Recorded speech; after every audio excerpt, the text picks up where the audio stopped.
Pero may isa lang akong pakiusap sa'yo. Iligtas mo si Joshua. Ho? Bakit? Bakit ho ako?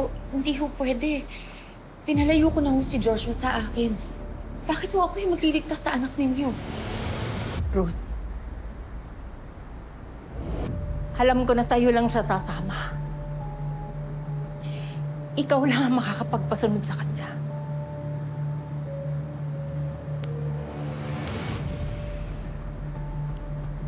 Nakikiusap ako sa'yo, Ruth. Wala akong hiningin kahit anong kapalit sa pagtulong ko sa'yo. Pero ngayon, nagmamakaawa ako sa'yo ngayon bilang isang ina.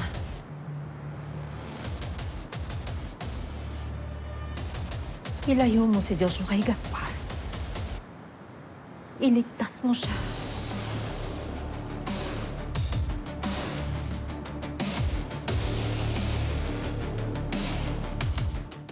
Hello mga kapatid, ito po si Ai de las Alas ng My Best Friend Eman. Mas marami pang emosyon ng mga susunod na eksena kaya click mo na best friend at huwag mong kalimutan mag-subscribe sa TV5 YouTube channel.